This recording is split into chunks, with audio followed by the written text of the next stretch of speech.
I need closure.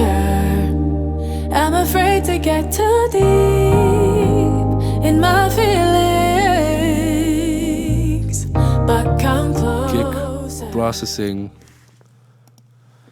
because I know you all want to see that. That was how I got it. This is the EQ I applied. So what do these do? I high pass it because the sub is already underneath there, and this is just gonna eat up some headroom. Always check if you can actually high pass this high, but it helps.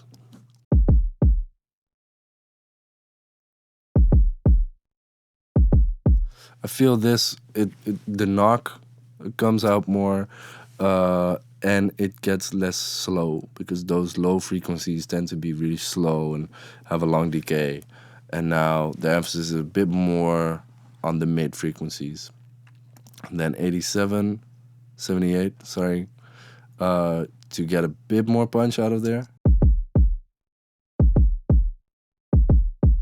I don't often boost with the Pro Q3, but this time it worked, and I didn't want to get in a whole new plugin for just that notch. Also, you can really dive into that particular setting, so that's really nice about the Pro Q3. 220 out of there, 225. Just because it was a bit too tubby. And now the emphasis is more on this part and more on that part.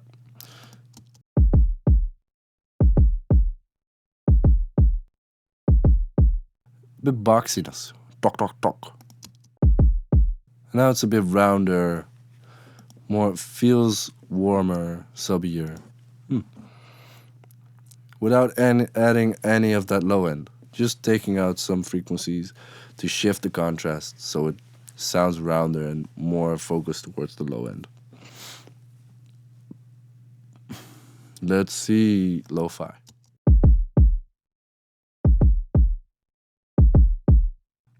Just getting that distortion in there, getting more focus on those high mids to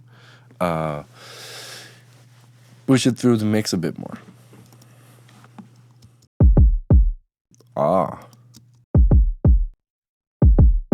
There's the SSL compressor. Sometimes on kicks, it's either DBX160 or SSL compressor. Yeah. Now, definitely SSL compressor. It's also because the SSL compressor does kind of the same thing as the lo-fi, where you can't really gain stage the compressor itself. You can gain stage the entire plugin, of course, but not the compressor itself. So it has automatic makeup gain, so it's always gonna sound louder, so it's always gonna sound better.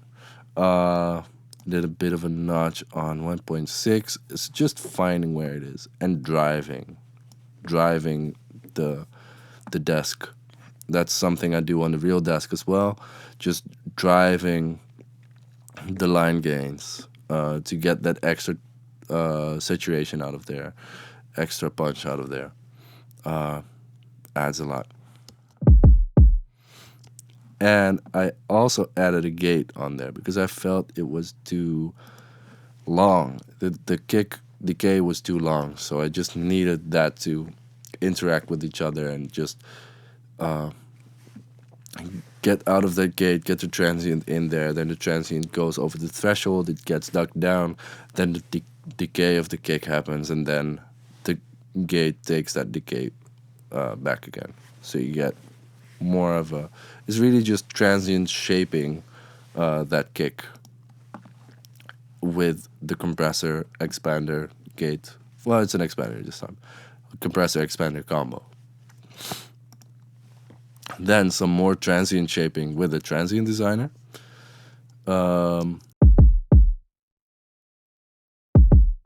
Just to get less sustain, more attack. I'm afraid to get too deep in my feelings, but come close.